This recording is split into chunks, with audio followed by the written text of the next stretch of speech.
Well, before I get into the substance of today's very relevant program with a well-researched, experienced, and God-fearing frontline independent doctor, my own personal physician, by the way, let me say that no matter your age or your profession, you'll want to listen carefully to today's health-focused program because today's topic has already impacted you to one degree or another. The issue I've chosen for today has already come to you, and it will visit you and me again. And it's going to be accelerated by increasing government mandates. Now, if you're a mom with young children, this issue's not only staring you in the face personally, but the implications are enormous as they relate to your husband, your children, and grandchildren yet unborn. The decisions are extraordinary, and they're life-encompassing. Now, what I've said thus far is not designed to be sensational. To the contrary, what I've said thus far is frankly understated. It will be the focus of what Isaac and I'll address today in part 1 and next week in part 2 with frontline Dr. Gordon Donaldson. Now, stay with us as what we share will be straightforward. It will be medically accurate. It'll be truthful. It'll be balanced, and it'll be designed and is designed to help all serious critical thinkers and God-fearing people across our nation today to navigate major health choices coming your way. So what health decision am I talking about? Well, vaccinations. That's right, vaccines and vaccinations. Now, there's likely no one watching me right now who's not received at least one vaccination. Most of us have received more than one. If you've traveled internationally since 2020, you've certainly encountered government vaccine mandates. If you've attended government schools, been employed by the federal government, worked for the airlines or in the armed forces, you know you've been ordered to take the falsely so-called COVID vaccine or lose your employment. But unlike past years when we could generally trust the majority of physicians and hospitals as they were independent and not controlled by government or government-run health plans or big pharma, we now can't blindly just do so. Sadly, we now know that no critically thinking person should unthinkingly trust the words of the researchers or those in government or hospitals and health plans and doctors who owe their livelihood to some politically driven source of funds. Today is different. Going forward no longer is the same as in the past, and we must approach these days with great wisdom and care, and that's the reason for doing this program series and why I encourage you to listen carefully and critically. The title I've chosen to frame today's discussion and that of next week is To Vaccinate or to Not Vaccinate. Vaccine Safety in an Age of Lies. And with that backdrop, I'd like to welcome to the program right now Dr. Gordon Donaldson. And Gordon, thank you so much for being with Isaac and I today here on Stand in the Gap. It is truly a pleasure to be with you today.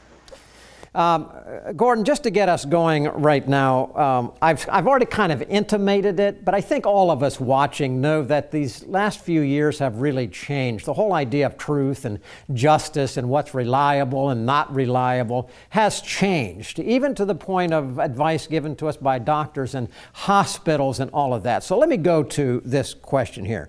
As a Christian physician, what are the foundational principles which guide you or should guide the professional relationship between physician and patient? Just establish that overall relationship. Could you do that? Well, number one, it is a personal relationship. It is a very personal, intimate relationship. If that is not part of the underlying principle, then we really can't treat patients if they're not open to disclosing information. That becomes very critical. The other principle from a standpoint of a physician is when I am dealing with a patient, number one, they're coming through my doors as an individual who is made in the image of God. And because of that, I must treat them as such. So there is no difference. Everyone is on equal grounds. They may come from different backgrounds and everything, but everyone is on equal grounds from that standpoint. Also, we need to take the principle as a physician, as a Christian physician, that of utmost is first, do no harm. The Hippocratic Oath was very clear on that. So I do not want to do any harm to any patients coming through my door. The other thing that we have to consider with anything is, especially as we're dealing with this topic, is the whole safe and effective narrative. That has been thrown at us, and that goes back years to all of the vaccines. Oh, they're safe and effective. And that is not necessarily to be understood and taken at face value. We cannot take that at face value. So we always have to look at the benefits and the risks. So no matter what treatment I propose, it has to be a risk-benefit analysis. And Dr. Donaldson, I'm just going to interrupt you on you right now, because what you just said sets us up perfectly for the balance of the program today. We're going to get into more of that risk-benefit, ladies and gentlemen, the health aspects of it, good health, bad health, all of those kind of things. We'll get into more of that with our special guest, Dr. Gordon Donaldson. We'll be back in just a moment. Truth. Flexible or permanent? The Bible, ancient history, or powerfully relevant? Culture, a reflection of enlightenment or warning signs? The pastor, commentator, or frontline combatant? Every day, American Pastors Network speaks to these questions where and when they matter. With hundreds of affiliate radio stations nationwide, a website and mobile app screening today's headlines through the twin lenses of the Bible and the Constitution, educating, informing, equipping. This is the American Pastors Network. The time is now to stand in the gap for truth.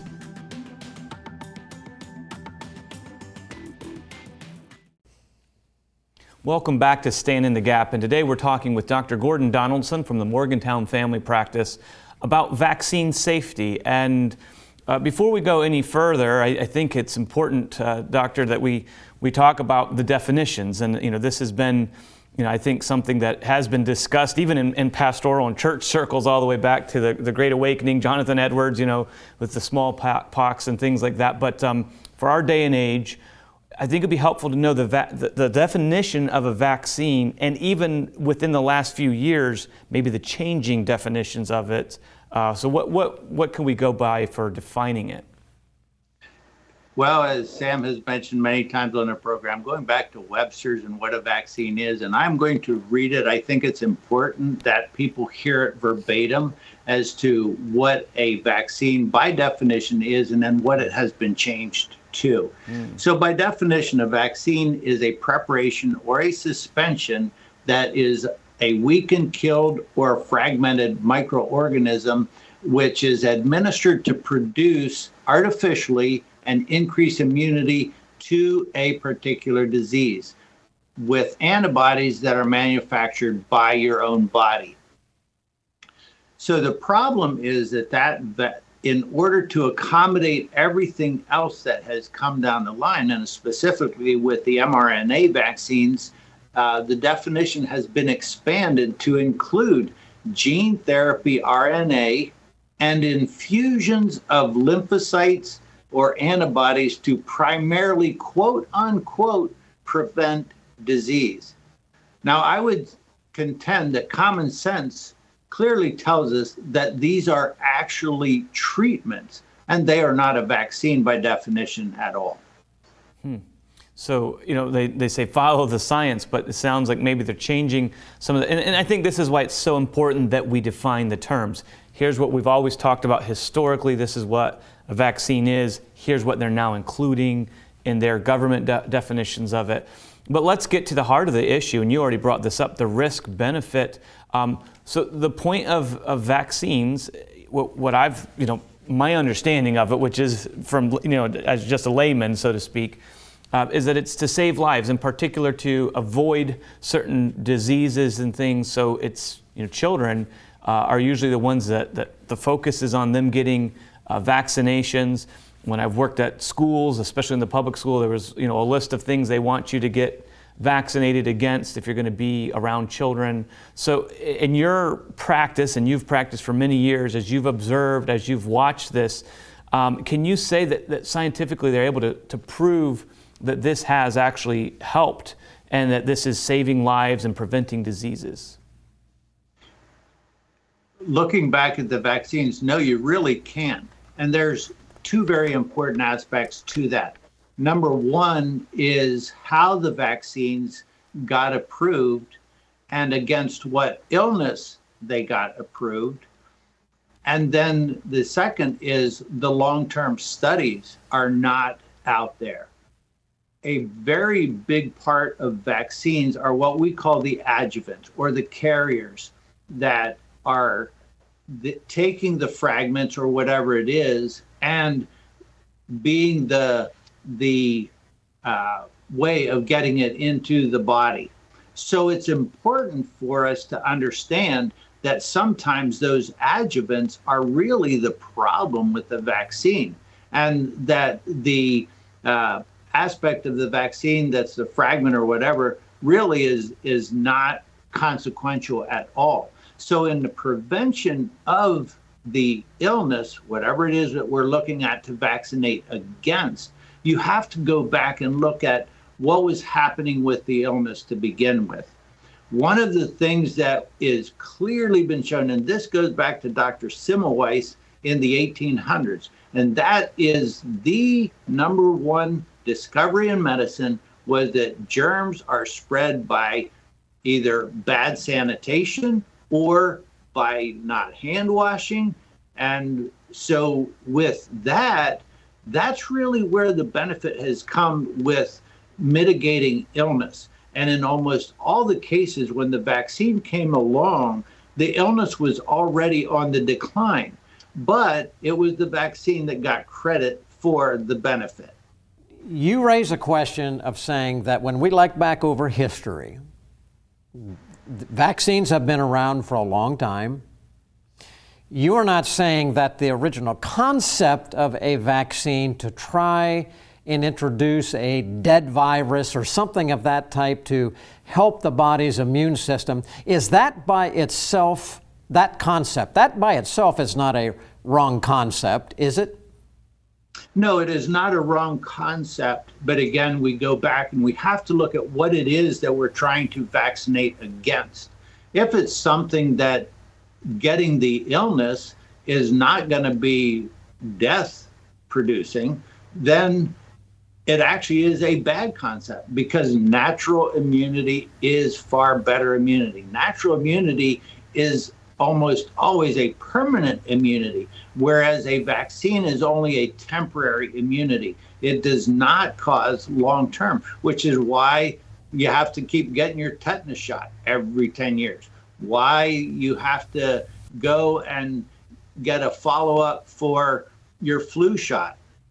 So the concept there is it's a situation that's very temporary, whereas the other can be a long-term approach if the illness has gotten and natural immunity is produced, because our cells remember. Our cells have great memory, and that's the important thing in fighting illness.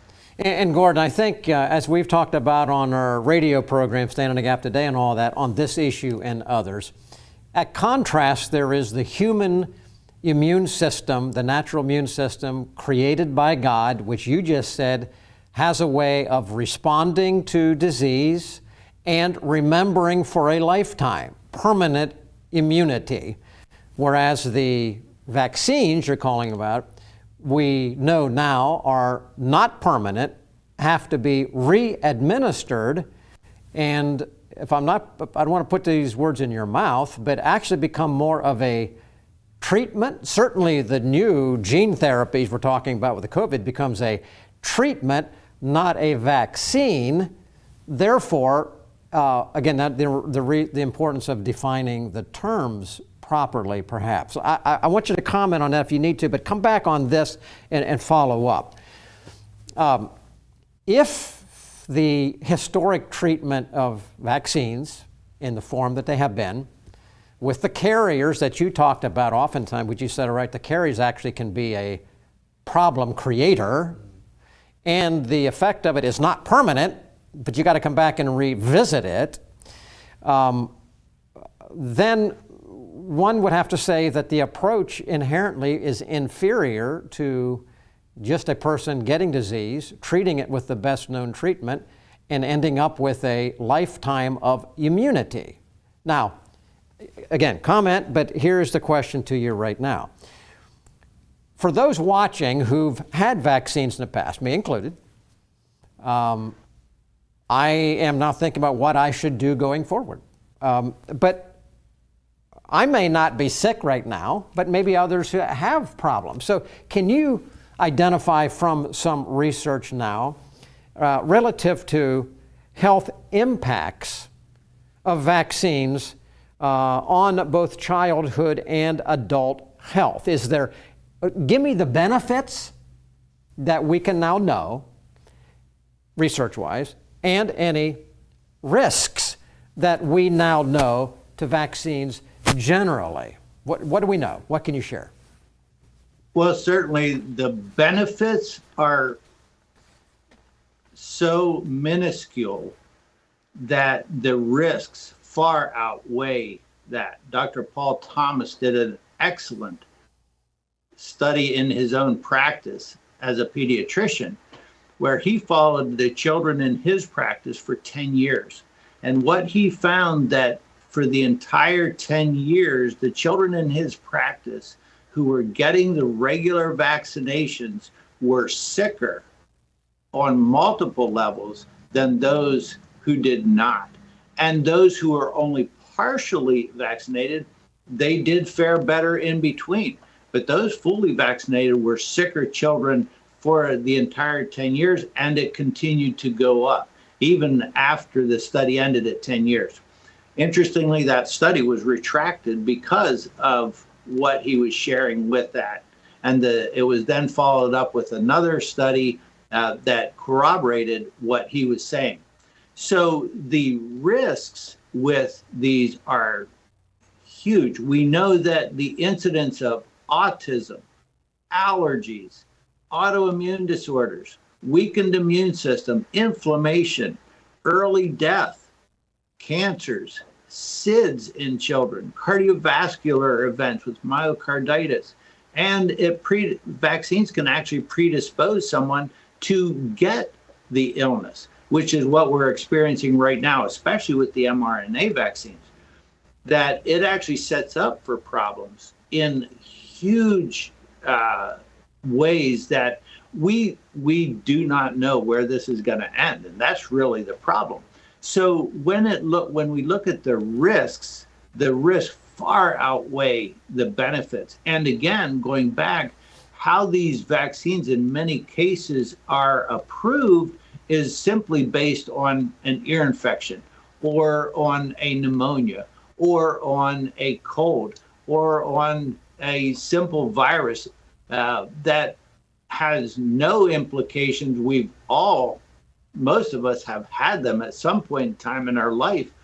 And ear infections don't kill anybody. Pneumonias can, but again, you have to understand that the vaccine is only partially against some of the pneumonias. So a lot of the pneumonias, and those studies have not been done, which ones were the ones that caused death, and if they were immunized, were they immunized against the right strain of the pneumonia? So you have to look at the illness, you have to look at what the potential outcome is, and really the bottom line is we want to prevent death. That's the most important thing when it comes to any illness that we want to mitigate.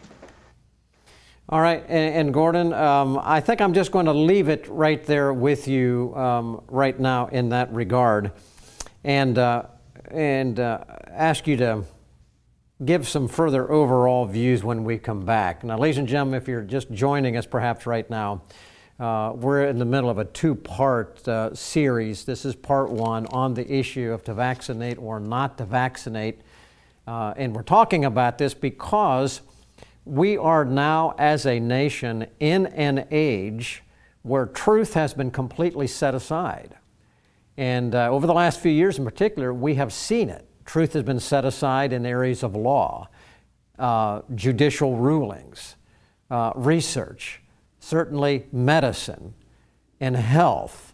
And all of that brings it down to this issue of what we're talking about now, vaccinations, because the government is increasing its pressure and its recommendations that more and more and more vaccinations be taken and more frequently.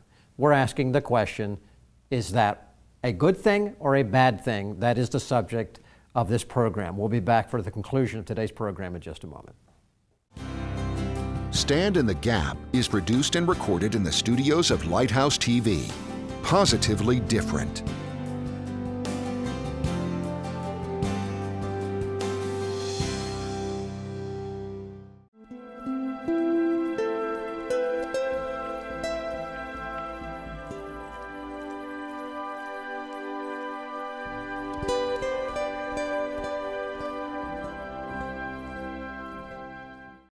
Watch Lighthouse TV wherever you go. Available on Roku, Amazon Fire TV, and Apple TV. You can view our in-house studio productions on demand, or watch what's on the station right now with our 24/7 live stream. Search Lighthouse TV online on your streaming device, or go to our website lighthousetv.org for more information. Lighthouse TV, positively different.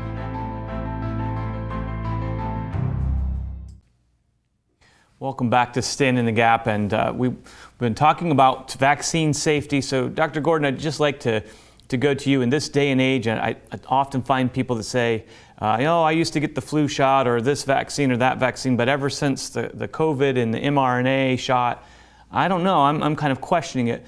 What would you say to a God-fearing person in regards to just the entire issue of vaccine safety? Why should I consider it? So many people have just rolled up their sleeves every year and gotten a flu shot or different, had their children vaccinated. What are some reasons why we might want to consider it and look into the vaccine safety? The first thing is what we have to understand is, again, going back to the risk benefit. And what are the benefits? The benefits have to be far outweighing the risk. In no vaccine study has it ever gone beyond 5 years.